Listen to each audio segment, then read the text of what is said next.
ये कहानी है संत पीपाजी की, जो पहले एक शक्तिशाली राजा थे और फिर एक पूज्य संत बन गए।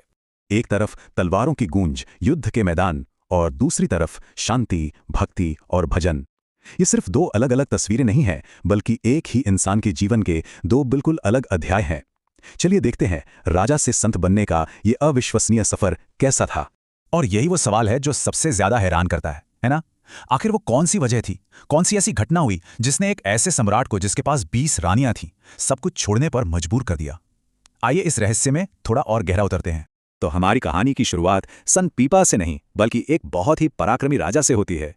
उनका नाम था प्रताप सिंह, जो गागरोन के शक्तिशाली किले से राज करते थे। तो देखिए, एक तरफ थे राजा प्रताप सिंह, जिनकी पहचान और उनकी जीत के किस्से इतिहास में दर्ज हैं। लेकिन उनकी कहानी का जो दूसरा पहलू था, वो अभी लिखा जाना बाकी था। एक ऐसी आध्यात्मिक पहचान जो जल्द ही उन पर जाहिर होने वाली थी। राजा प्रताप सिंह कोई मामूली शासक नहीं थे। वो खींची चौहान वंश का गौरव थे और गागरोन के उस किले से शासन करते थे जिसे कोई जीत नहीं सकता था। उनकी ताकत का अंदाजा इस बात से लगाइए कि उन्होंने दिल्ली के ताकतवर सुल्तान फिरोज शाह तुगलक को भी जंग में हराया था। वो एक असली विजेता थे। और उनका जो सांसारिक जीवन था, वो भी उतना ही विशाल था। मतलब एक या दो नहीं, पूरी की पूरी 20 रानियां थीं। ये नंबर ही अपने आप में उनके ऐश्वर्य, उनकी ताकत और उस दुनिया के बारे में बताता है जिसमें वो उस वक्त पूरी तरह से डूबे हुए थे। लेकिन फिर कहानी में एक ऐसा मोड़ आता है जिसने सब कुछ बदल कर रख दिया। ये उनके जीवन का वो पल था जब राजा प्रताप सिंह का झुकाव आध्यात्मिकता की तरफ हुआ। कहते हैं ना, हर बड़े बदलाव के पीछे कोई ना कोई प्रेरणा होती है। राजा प्रताप सिंह के लिए वो प्रेरणा बने उनके गुरु रामानंद। उनसे मिलना सिर्फ एक मुलाकात नहीं थी, बल्कि ये वो चिंगारी थी जिसने राजा के अंदर ज्ञान और वैराग्य की आग जला दी।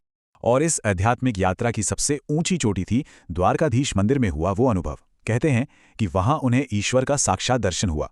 एक ऐसा अनुभव जिसने उनके मन के सारे शक दूर कर दिए और उन्हें एक बिल्कुल नए रास्ते पर चलने की हिम्मत दी।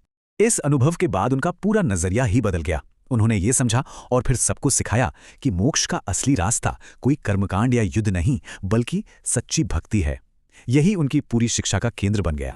और बस यहीं से राजा प्रताप सिंह का अध्याय खत्म होता है और संत पीपा का जीवन शुरू होता है।